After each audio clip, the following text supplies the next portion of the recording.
Hi everyone, welcome back to my channel. Today I'm working on a fun Easter sewing project and thought I would bring you along for the ride. A chocolate bunny is a pretty typical Easter basket candy, but my kids don't like candy yet.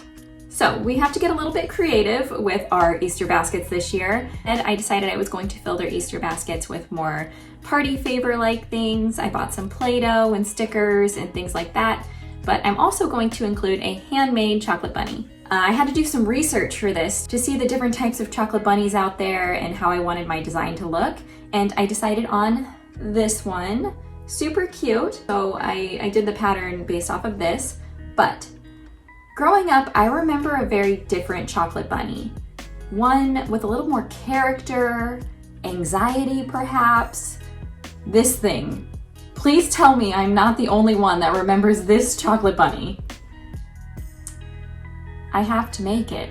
So my plan is to also make one for myself with the goofy eyes. Okay, here is our pattern piece.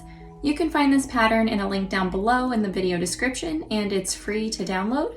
I've already printed this out at 100% and cut it out.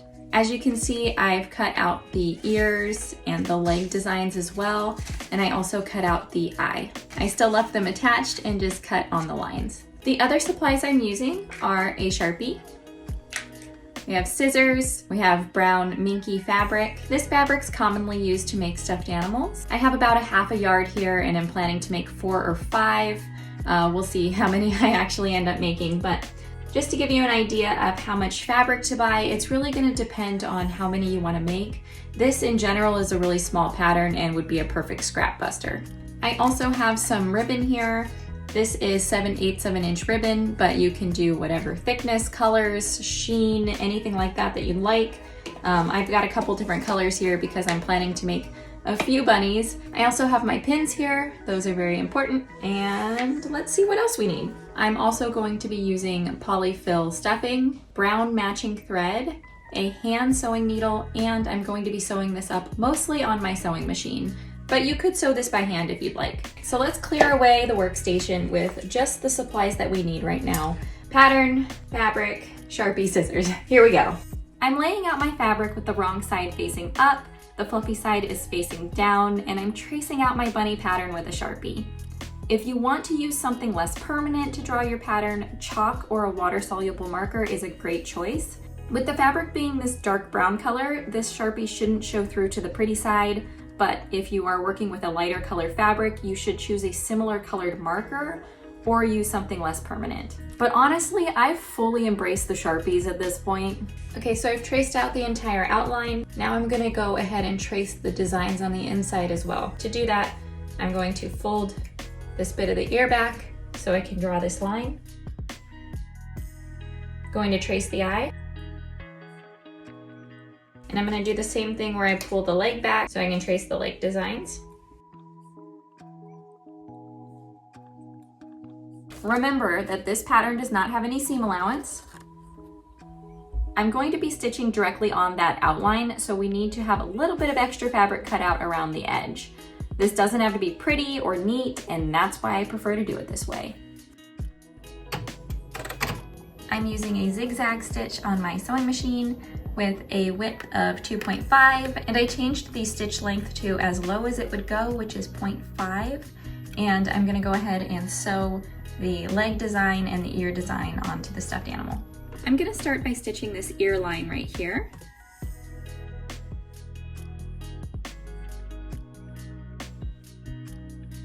Now we're gonna do the same thing for the legs.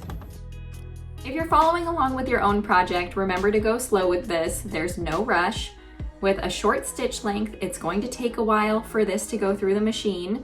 I'm letting the sewing machine do all the work and trying not to stretch or pull the fabric too much as it goes through the machine. Every time I need to adjust the fabric, I can stop sewing, lower the needle, lift the presser foot, and then pivot my fabric as needed, and then continue sewing. I just finished stitching these 2 leg lines here and the ear line.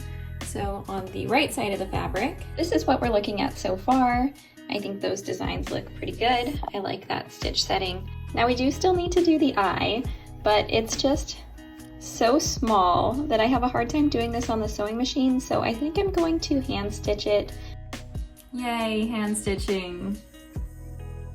It's gonna take me a minute because I am not that great at hand stitching.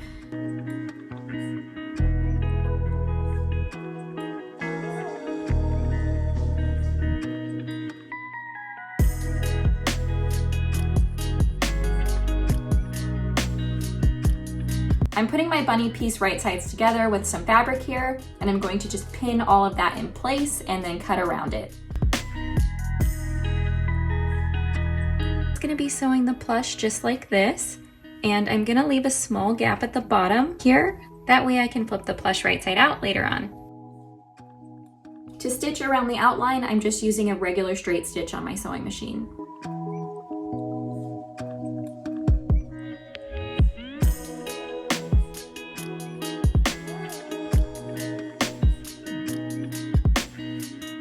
Okay, here's where we're at so far. We've stitched all the way around, left a hole down here at the bottom, and now we need to cut away some of this extra seam allowance. So I'm gonna cut very close to the stitches here as I go around.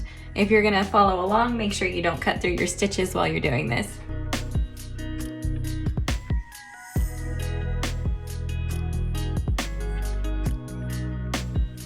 Okay, we have this all cut out. I'm gonna flip it right side out through the hole in the bottom.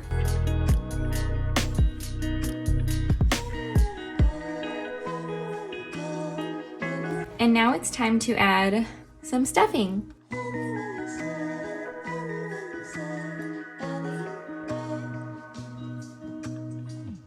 I'm gonna take my fabric scraps and add them inside as well. We're resourceful over here.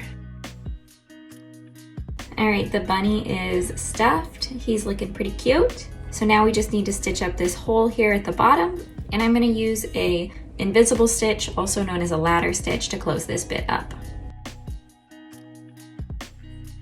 The bottom is all closed up. Here's our bunny so far. And the last thing I wanna do is add a cute little bow.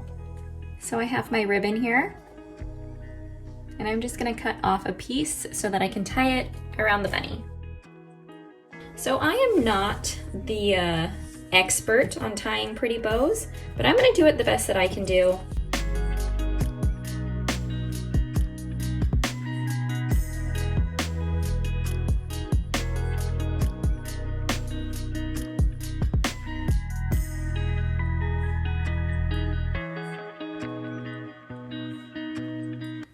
I have another bunny that I did, so I just want to make it about the same.